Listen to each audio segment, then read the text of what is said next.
Welcome back. Now we're going to move on to the topic of acculturation.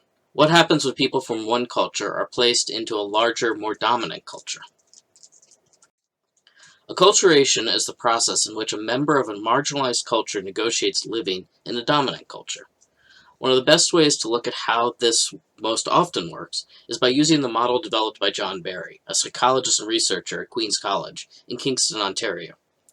Here, you can see there are four main strategies for navigating a dominant culture.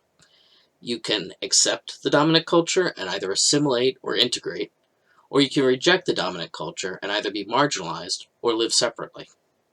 Before we dig in, I want to emphasize that this is a model. It works for most cases, but not all, and exists to help give us a framework for understanding how society works.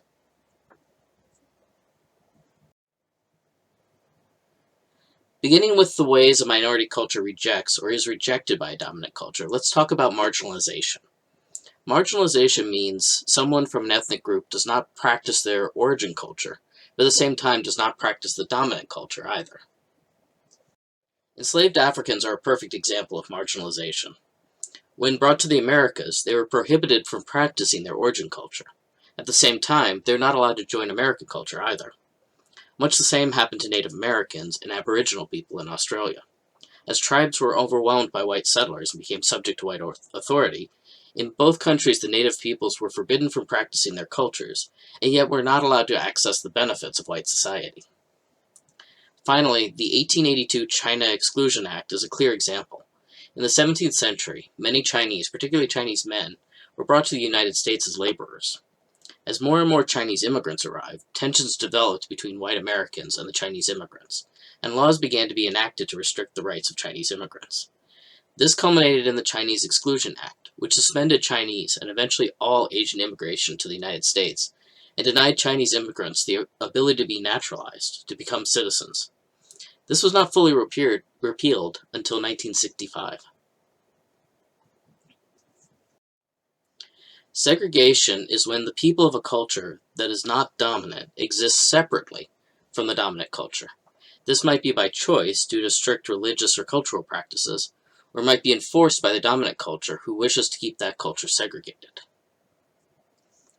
For example, reservations were used to try and isolate and control indigenous people in the United States, much like ghettos in many European cities were used to isolate and control the local Jewish populations.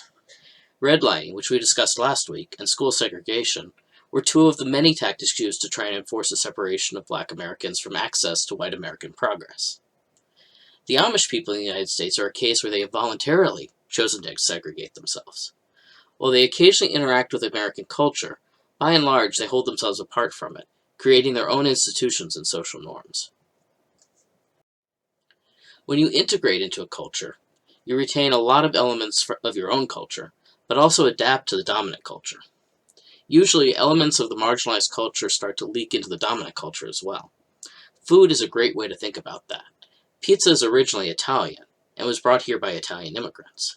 It was adapted to more American tastes, though, and has become so ubiquitous that people don't even usually think of it as Italian anymore.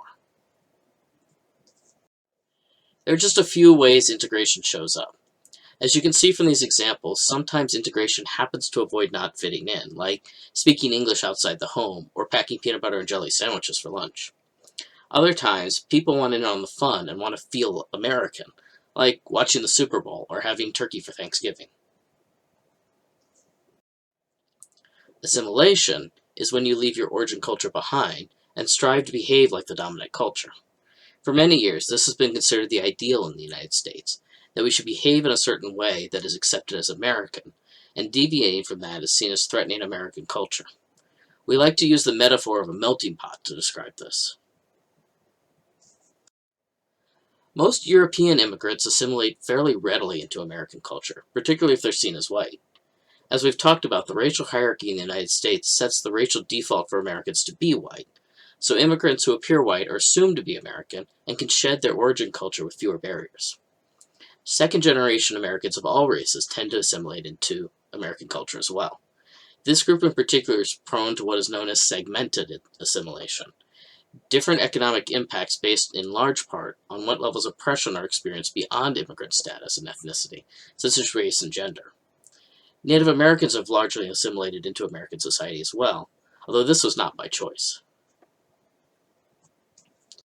Instead, they were forcibly integrated into American society through a deliberate process meant to strip them of their cultural knowledge. The primary tool for this was the Native American boarding school, and then later the adoption project. These boarding schools were used as a way to stamp out Native American cultures, by making it so that children were divorced from the cultures they were born into. The result of these schools, and the later adoptions, was that many Native traditions, and particularly languages, were close to extinction. As you can imagine, going through the process of acculturation is not an easy one.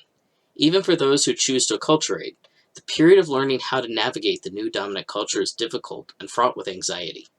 For those who experience other challenges, poverty, language barriers, racial or ethnic prejudice, sexism, etc., the stress and impact are even greater. We refer to this as acculturative stress. Next, we'll watch a video on the creation of Native American boarding schools and the later adoption project, and then we'll start discussing the process of racialization.